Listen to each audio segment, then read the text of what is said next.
Hello guys!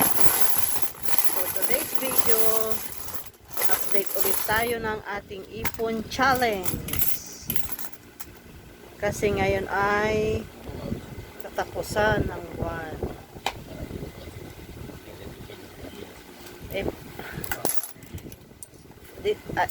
Ito po ay magmula April 1 to April 30. So, update ko kayo guys maya-maya at ito'y aming pipilangin muna.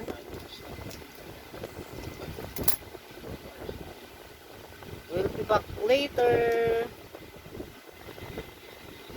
Ayan po yung mga 20-20 na ayan pala yung mga 20-20 na itatabi namin araw-araw sa aming maliit na tindahan.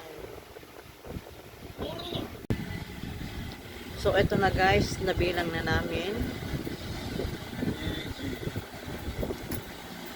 Ito po ay nasa 6,000. 6,000.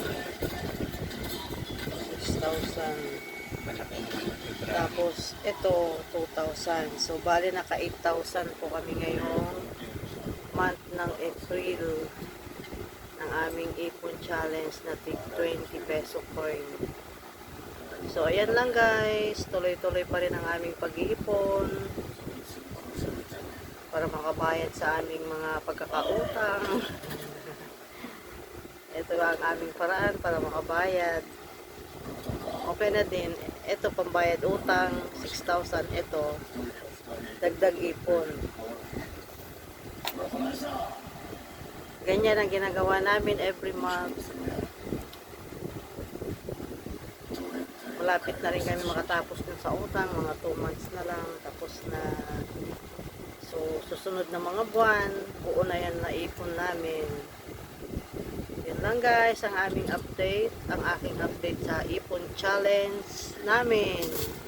Salamat sa inyong panonood. Thank you so much. Naway ma-inspire din kayo sa aming mga ginagawa para sa ating ekonomiya. Walang mahirap, basta tulong-tulong at sama-sama. Kahit mahal ang mga bilihin,